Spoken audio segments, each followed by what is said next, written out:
Just like many of you out there, BYU football has a wish list of what they're looking to spend their money on, which they'll start garnering beginning in 2023 from the Big 12 Conference. Where should they prioritize? What should they do first? Let's talk about it on today's podcast. You are Locked On Cougars, your daily podcast on the BYU Cougars, part of the Locked On Podcast Network. Your team every day.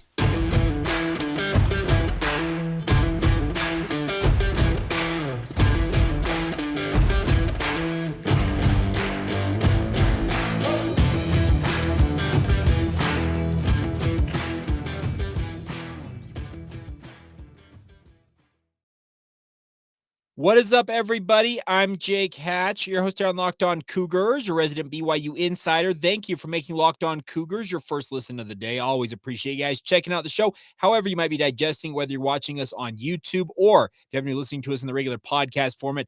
Thank you for your support. As always, we're very proud to be part of the Locked On Podcast Network. Motto is your team every day, and as such, we are your only daily podcast focused on the BYU Cougars. Today's show is brought to you by our friends over at FanDuel. Our title sponsor this episode is brought to you by the FanDuel Sportsbook, the official sportsbook of Locked On. Make every moment more with our friends over at FanDuel. Visit FanDuel.com/LockedOn today to get started. All right, happy Friday to you all right off the top here. And just a heads up that yet again, I am on vacation. I'm actually recording this ahead of time before I head out for a few days in the sun in Southern California with my wife.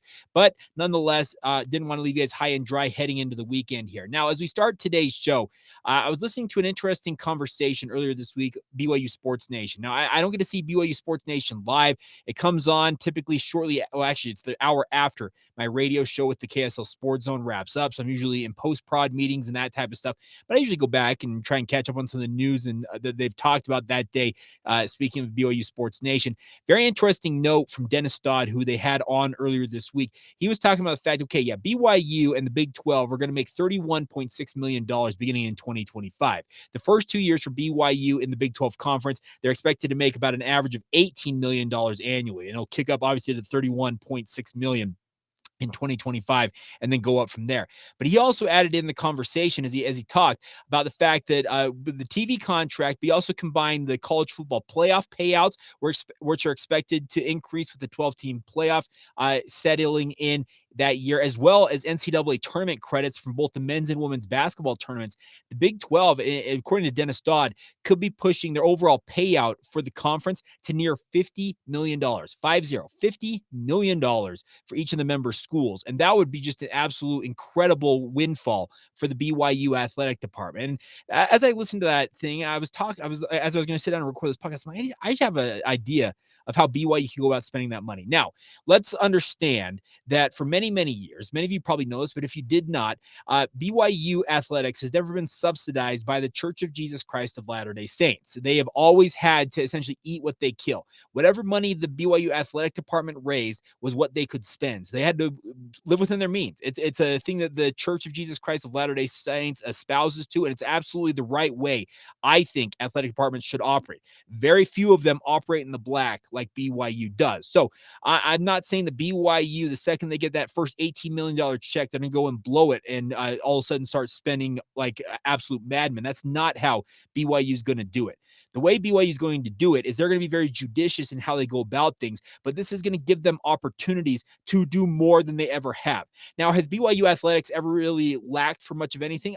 I wouldn't necessarily say they've lacked for much of anything. They've always had donors, deep-pocketed donors, boosters, and the like, who, when BYU truly needed something to get done, they could reach into their pockets, write a check, whatever they needed to do to get BYU the money they had. But now having this extra influx of cash coming into the coffers for BYU athletics, it should give them the opportunity to work on some long-awaited or maybe long-anticipated upgrades to various athletic facilities, invest in the various programs. That's what I'm hoping to see from BYU. So as I listen to Dennis Dodd talk about that, and I'm essentially going off, okay, if you're going to make $50 million over the 6 years of that deal in the Big 12, it's going to be an average of $50 million a year. Let's make it a round number right there. So for 6 years at $50 million a year, that comes out to a grand total of $300 million in 6 years. Now you add in the 2 years of roughly $18 million, that's $336 million expected in about the first decade, first 8 years of BYU's membership in the Power 5 ranks. That is more than a quarter of $1 billion. It's absolutely just an incredible amount of money. And my mind has a hard time wrapping around how much money that truly is, but it is a huge opportunity for BYU. So here is what I would espouse or advise if I were able to advise guys like Tom Holmoe and the rest of the BYU Brain Trust on how to invest that money. Number one, invest in facility upgrades, whether that is putting a facelift on LaVell Edwards Stadium. The biggest thing at LaVell Edwards Stadium is they got to revamp the loges, the boxes. I'm not saying for the press box. Press box is totally fine how it is. We don't need much as media members. I'm talking if you want to start really garnering big dollars from big pocketed boosters who want to have that sweet life type experience when they go to BYU football games, you've got to work on those boxes. You now will have the funds in a relatively short amount of time to go about doing that. I would also expect them to just upgrade some of the amenities inside LaVell Edwards Stadium. I'm not saying give it a complete overhaul, facelift, rebuild the stadium. That's probably years and years down the road in reality, I think, for BYU, but they could do some upgrades there. I would obviously like to see BYU go to all chairbacks in LES outside of the student section, but that seems like a little bit too much, I think, for BYU to do right off the bat in the Big 12. But do some of the upgrades on the facilities.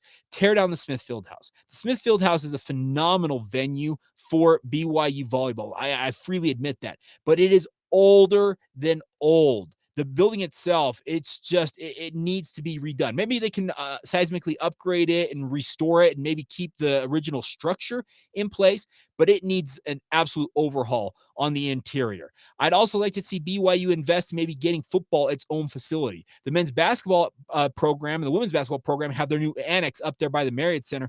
Why can't BYU football have its own facility? Whether you build that on the Provo High campus, you move it over to the West parking lot by LaVell Edwards Stadium. I don't know where you want to locate it. I would expect the BYU maybe investigates doing that at some point. I'm not saying the student athlete building is inadequate. It's actually far from inadequate in many ways, but football programs out there, big time football programs, which BYU espouses to be, they have their own facilities. They have their own buildings. They have just every luxury out there known to man. Maybe you build a secondary student athlete building and move the other sports into that building and give the student athlete building as currently constituted to BYU football. I'm just saying that I think that BYU football needs to have its own facilities and just kind of its own digs to do its thing. Now, that one's probably a little bit of a longer play. The other thing I'd like to see BYU do is just invest in their programs. Invest on chartering. I would make sure that BYU men's and women's basketball at minimum, along with football, are all chartering to their away games. That they absolutely should be on charters because it's going to be something that's going to give BYU that extra oomph when it comes to their student athletes. Am I saying that you're going to be able to charter everybody? You're going to be able to charter the baseball program, softball, swim, dive. You're not going to be able to do all of it, at least right away, but try and charter as much as you possibly can, especially for your higher interest sports, women's soccer, the basketball programs, like I mentioned. Football already does it. I think men's basketball actually does it by and large, pretty much across the board if they don't do it all of the time right now. But also, I would consider baseball and softball worthy of that investment. You should invest in that. Other investments I'd like to see, just overall upgrades of how BYU goes about their overall structure. Make sure that you have adequate recruiting staff for each of these sports that they feel like they need. Football in particular. We all know that football is going to bring in the vast majority of this money into the BYU athletic department budget.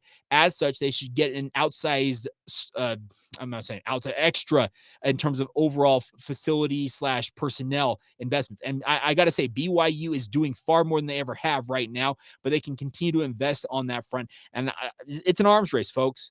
I don't know how to say it any other way other than the more money you invest in these programs, in particular the higher revenue sports, speaking of BYU basketball and BYU football, you're going to benefit from the more money you put into them. For many, many years, we've heard time and time and time again that we do more with less at BYU. It was like a point of pride. It was like this merit badge they wanted to wear.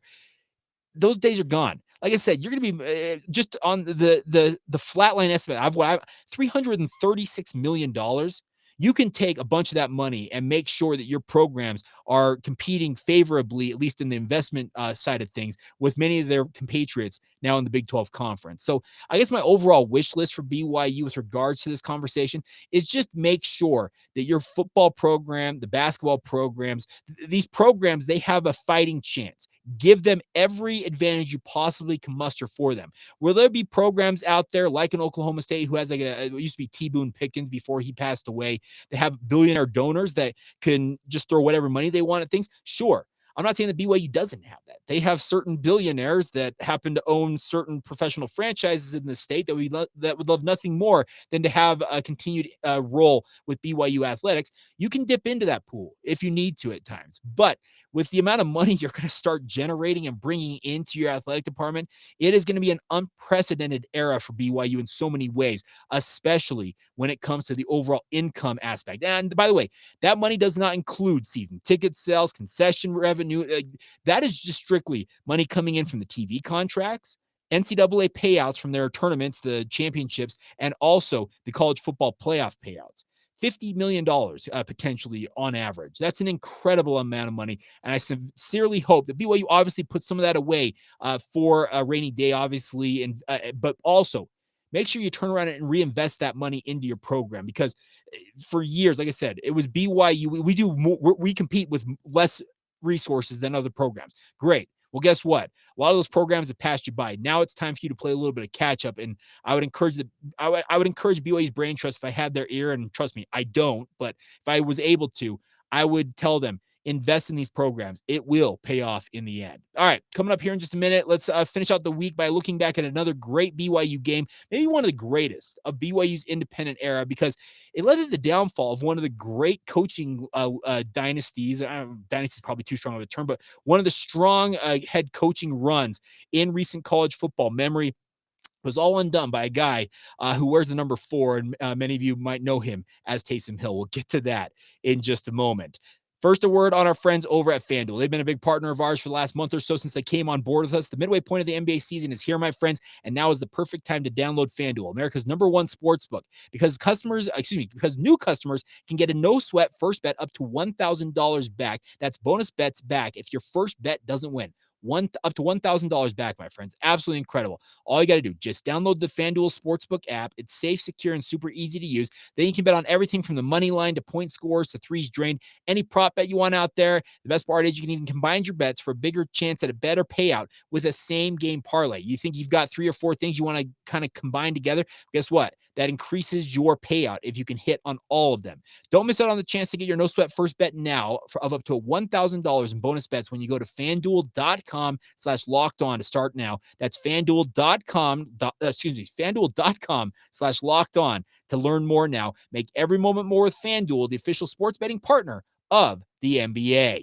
Thank you once again for joining us right here on Locked On Cougars. And make sure you check out our brand new podcast, by the way, Locked On College Basketball. It's a great way to get caught up on all the college hoop news out there, rankings, how the March Madness field is shaping up, all that stuff. You'll also be able to hear from big name experts, insiders, coaches, and players as well. That's Locked On College Basketball, available on YouTube or wherever you get your podcasts. All right, let's get back to the conversation at hand. And BYU football, as we've been looking back at all 155 games of BYU's football history. This game was one, I'm speaking BYU's second game of the 2013 season. We talked about the disappointing opener in the rain the week before yesterday against Virginia. And obviously that was just a big downer if you're a BYU fan, because that felt like a game that you could have won. Well, BYU came back home to face off against the number 15 ranked Texas Longhorns at LaVell Edwards Stadium. Now, Texas had not been to BYU in a hot minute, and this game was actually forced to wait a little bit longer than originally anticipated. I had an opportunity actually during this game to actually sit in the stands with my younger brother, a guy that I have spent many games of our childhood growing up watching BYU. We had, up to this point, we have probably been, man, I don't know how many games in our lives, but I had not sat with him at a BYU football game in quite some time. But we had a pair of tickets. My parents had them. So we decided, you know what, we'll go to the game. Well, he and I arrived at LaVell Edwards Stadium after tailgating a little bit with guys like Big Uncle Pooh and some of the guys that are tailgating legends around these parts. Well, we headed over to the stadium, walked into LaVell Edwards Stadium, was walking out to our seats. We were actually on the east side if I recall correctly. Walked out. I immediately looked up, and any of you who have seen the microbursts that come through the state of Utah at times, the way to describe it is the clouds are almost rolling. That's what they look like. They almost look like they're green, gray in color, and you know something nasty is coming. My brother and I both looked up at those clouds and were like, nope, we ain't about this. We walked right back down underneath the tunnel. And I'm telling you, not even a minute or two later, just an absolute microburst downpour. And many of you who were at that game will remember what happened. There was carnage from all the tents, from tailgating. It was absolutely insane. The Lightning obviously delayed the kickoff by more than 2 hours. It was on ESPN2, if I recall correctly. And my brother and I, we just kind of just sat under the upper part of the east stands waiting for that storm to ride out. Now, our younger brother, my brother, so I'm the oldest of 7, for those of you who don't know. 6 boys and 1 girl. So I'm the oldest. My brother, just younger than me, was the one that was at the game with me. But our other brother, number 3 in line, was actually at the game as well. And we didn't know this at the time, but we were kind of just hanging out. Me and my brother had stayed dry. We were just kind of watching the weather roll through. And all of a sudden, I see my brother McKay start walking out of the student section area, and he just looks like a drowned rat, just absolutely soaked. And I'm like, McKay, what are you doing, man? He looks at me and he's like, well, I decided I was going to stay out in the rain. I figured they would start the game in the rain. I was like, dude, with the Lightning, there's no way they're starting the game. Well, he's like, oh, okay, I'm going to go home and change. So he actually drove home. I grew up in Orem as well. Just a little bit of background for you guys. He actually drove home, changed, and got back to LaVell Edwards Stadium in time for kickoff. That's how long the delay was. But absolutely crazy times with that weather. And I will never forget just watching that weather roll in and being like, nope, I am not getting soaked today. Walked right back underneath as it started to downpour. But the delay, as I mentioned, was worth it. Many of you will recall this. Taysom Hill absolutely comes out, and they just absolutely tore the guts out of the Texas Longhorns. Don't mean to sound crass or mean about that, but they ran for 550 yards. 550 yards in an absolute just blowout of Texas. 40-21 was the final score, and Taysom Hill had one of his finest games. And we all know that Taysom Hill has forever kind of stuck in the minds of Texas, because we'll talk in a few days about what he did the following year down at DKR Memorial. But he actually only completed 9 of his 26 passes in this game, 129 yards, 0 touchdowns, 1 interception, but he 17 carries, 259 yards rushing, an average of 15.2 yards per carry, and 3 touchdowns on the ground, more than made up for it. Jamal Williams had a phenomenal game in his own right, 30 carries for 182 yards. And like I mentioned, when you run the ball 72 times for 550 yards, an average 7.6 yards per carry, just absolutely insane numbers for BYU as they enjoyed a huge win. And any of you who are at that game or watched that game will forever remember how you felt, because it's just absolutely one of those performances. You're just almost like a dream. It's like you're in a trance. Like, this cannot be what is happening, but it absolutely did happen. And BYU just absolutely just pasted the Texas Longhorns. Now, after this game, Manny Diaz was the defensive coordinator at Texas. He was kind of this hotshot young coach, defensive coordinator that Mac Brown had tabbed to revamp this Texas defense. Well, it had not gone well up to this point. And after this game, Manny Diaz got the axe from Mac Brown. And there are Texas people who I've had conversations with in the years since that said that this game, the 40-21 rout in Provo, was the beginning of the end for the Mac Brown era at the University of Texas. Now, he didn't step down right away. I think he was on staff for another year. No, it was the end of the season when he finally stepped down. But they will tell you this game was the game that Mac Brown, like, it was the beginning of the end. And there were already rumors about things not going well. He had obviously won that national title with Vince Young in 2005, and the greatest college football game I've ever seen, that Rose Bowl in 2005 against USC. But it was not trending the right way. And Texas ultimately moved on from him, if I recall correctly, at the end of this season. But there are Texas insiders who tell you that this game, when he had to fire Manny Diaz, it was just like, okay, this is the beginning of the end. And Taysom Hill, as we all know, the very next year did the exact same thing almost that he did in Provo down there in Austin. But this is one of those games. If you were at the game or you watch it, you will vividly remember where you were at, what you were doing as you watched Taysom Hill just absolutely run through, around, and over the Texas Longhorns. And that's not just him. Like I said, 72 times for 550 yards. Those numbers are like when an Army team is absolutely pasting an FCS program, or you have I don't know, who insert Navy, Air Force, when they're absolutely crushing teams, they run the ball 72 times for 550 yards and 4 touchdowns. That's who does this. BYU doesn't typically do this, but this offense was capable of doing it because you had 2 future NFL players in Taysom Hill and Jamal Williams in that backfield. Like I said, disappointing for BYU to open the season with the loss of the game before against Virginia, but this game, in many ways, it felt like made up for maybe some of the lackluster play the week before, and it was just absolutely a masterful game. We'll talk more about the next opponent in this run as we continue to look back at all 55 games.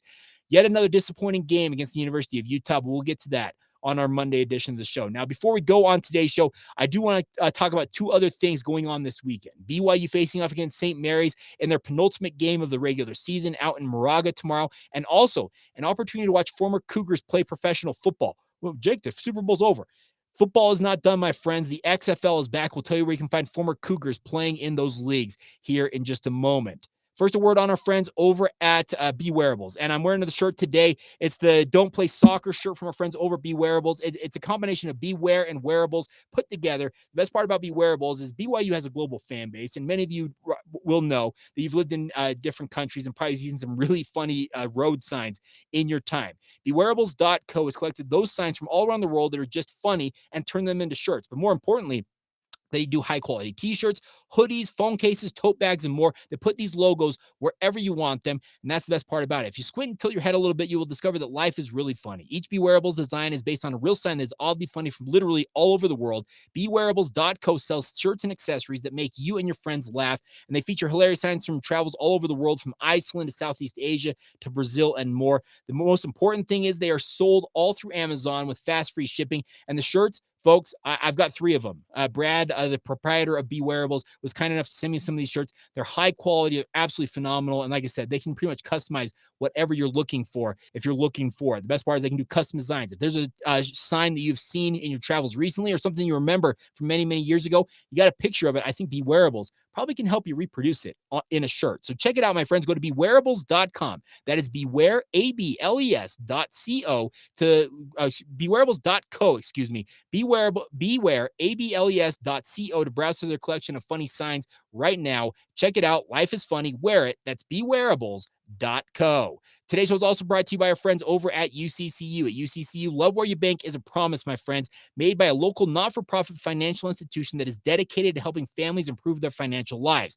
UCCU delivers on that promise. They pioneer new technologies to make banking safer, easier, and more convenient. They create new products and services that add real value to their members. They provide easy access to real local human beings who always give a personal help or assistance. And the best part is there are many reasons to love banking with UCCU. And of course, the best way to know why you'll love banking at UCCU is to experience it for yourself, which is as simple as visiting uccu.com or stopping by any branch. For example, Floyd K. of Nephi shares that UCCU is the best at what a banking institution should be about. They actually care about their members, that go above and beyond what you really need. They are the best. Capitalize. I can attest to this. I'm right there with Floyd. UCCU has been my financial institution, my primary financial institution for 30 plus years. Take advantage of it now. That's UCCU. Love where you bank.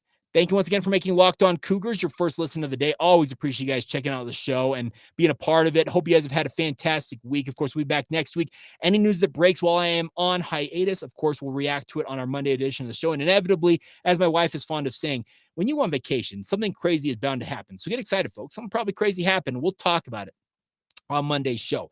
But 2 things before we go here is that BYU men's basketball has a huge game tomorrow night down in Moraga, California. They take on the St. Mary's Gales. Now, St. Mary's has been absolutely lights out this year. BYU had an opportunity to get the win at home. Now they go to a place, if you were to ask me what the toughest road venue for BYU in their history in the West Coast Conference has been, it's been Moraga. They have had more success at the Kennel. They've had struggles at different venues, the Slim Jim in San Diego. They've struggled at Pepperdine, as we all know, with that loss most recently to the Waves.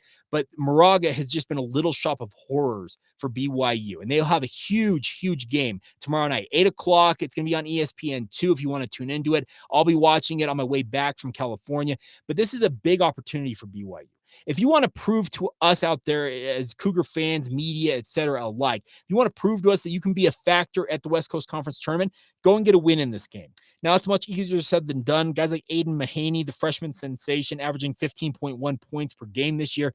He's been absolutely marvelous. And like I said, BYU's history at St. Mary's in Moraga is not promising, but this is the type of game you've got to go out and prove yourself if you're BYU. So looking forward to this one. Like I said, if BYU wants to essentially prove to the world that they can be a team that can make that magical Cinderella run in the West Coast Conference tournament in Las Vegas and punch their improbable ticket to the big dance.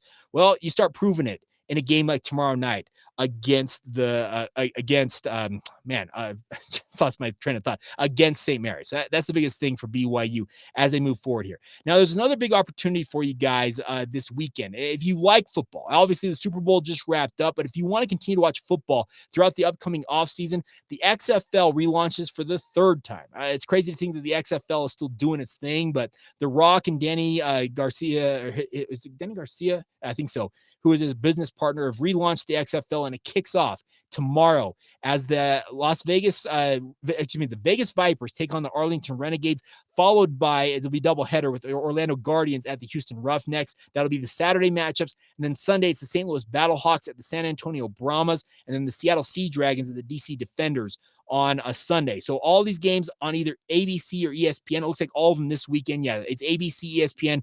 The Saturday night game will also be on FX if you want to tune into it that way.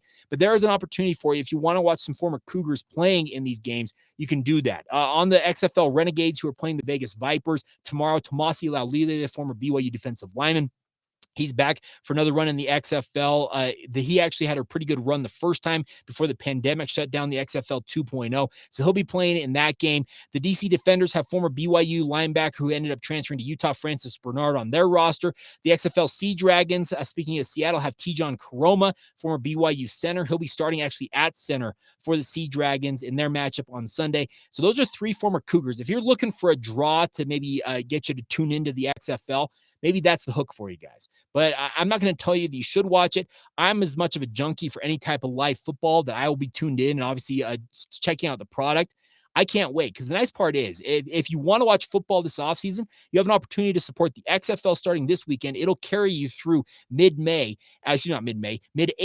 And then from mid-April to early July, the USFL takes over. So in essence, if you really want to get into this and really get into the weeds with these two spring leagues, you could essentially take yourself right back to training camp in the NFL and, of course, media days with college football by watching these leagues play.